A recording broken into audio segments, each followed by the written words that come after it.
আসছেন কোথা থেকে? আমরা ভৈরব থেকে আসছি, আবার কসবা উপজেলা থেকে আসছি আচ্ছা, এখানে আসার উদ্দেশ্য? জিয়ারতের উদ্দেশ্যে। জিয়ারতের উদ্দেশ্য। এখানে কতজন আল্লাহর ওলি রয়েছেন? 120 জন। 120 জন আল্লাহর ওলি রয়েছেন। আপনারা কতজন আসছেন? আমরা এখানে আসছি প্রায় 15-20 জনের মতো। আচ্ছা, এখানে আইসা আপনাদের কাছে ভালো লাগছে? অনেক ভালো লাগছে, অনেক পরিবেশটা ভালো। ঠিক আছে? অনেক সুন্দর, মনোরম পরিবেশ। আপনার নামটা কি হুজুর? আমার নাম হচ্ছে মুফতি জসিমউদ্দিন মুজাহিদি। মুফতি জসিমউদ্দিন। জি, ধন্যবাদ। এখানে আসসালামু আলাইকুম। হুজুর আছেন। জি, আসসালামু আলাইকুম। আল্লাহর ওলি সম্পর্কে কিছু বলবেন? আলহামদুলিল্লাহ, এখানে আসাতে আমি অত্যন্ত ধন্য। মহানবীর রুহানি পায়েস দেওয়ার জন্য এসেছি। আমি ভৈরব সম্ভবপুর পাক দরবার শরীফ থেকে এসেছি এবং মদিনা কাফেলা বাংলাদেশ।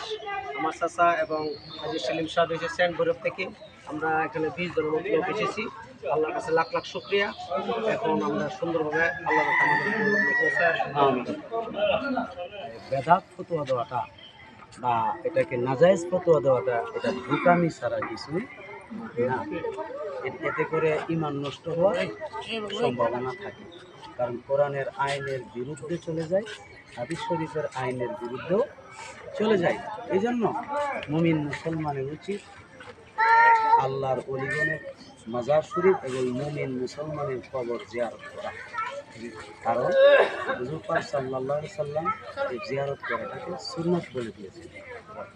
আল্লাহ পাক আমাদের সকলকে বুঝার তৌফিক দান করুন, সকলকে আমিন। আসসালামু আলাইকুম।